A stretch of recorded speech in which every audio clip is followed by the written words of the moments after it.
Hello everyone, Assalamu alaikum. Welcome back to my channel Our Ordinary Days. আজকের recipe তালের পুয়া পিঠা।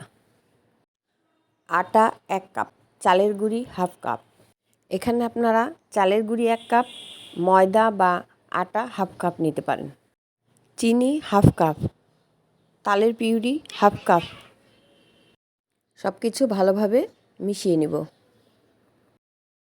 এখন অল্প অল্প করে পানি দিয়ে দিব।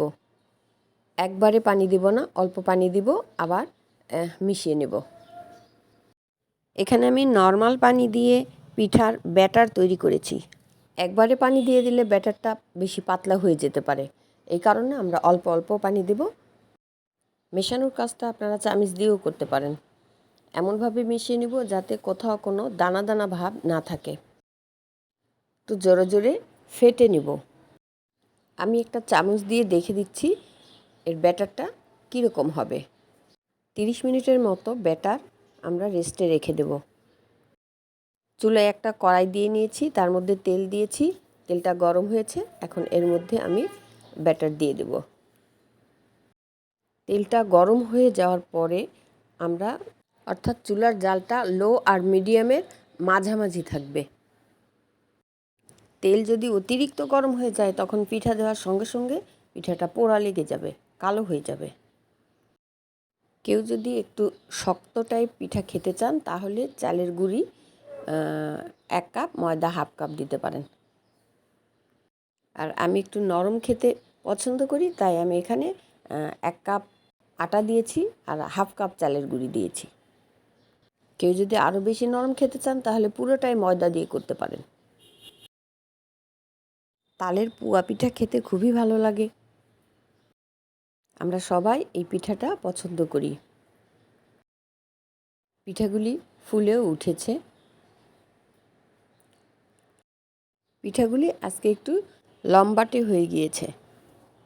সমস্যা নাই, পিঠা ফুলেছে, পিঠা খেতেও ভালো লেগেছে। তাল একটা সিজনাল ফল। এই তাল আমরা বিভিন্ন উপায়ে সংরক্ষণ করে ডিপ ফ্রিজে রাখতে পারি।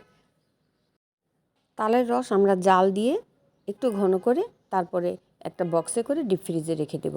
তাহলে আমাদের যখন ইচ্ছা হবে আমরা সেই রসটা বের করে ঘণ্টাখানেক আগে বরফ ছাড়িয়ে আমরা যে কোনো পিঠা তৈরি করতে পারি।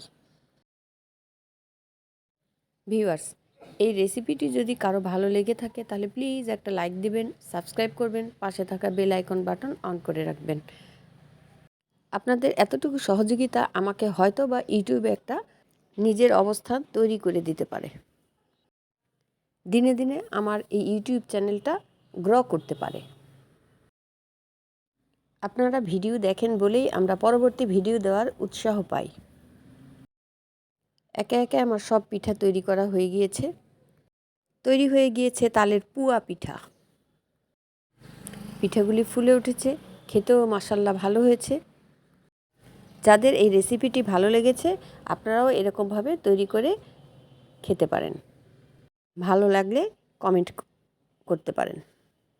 সবাই ভালো থাকবেন, সুস্থ থাকবেন। আসসালামু আলাইকুম, আল্লাহ হাফেজ।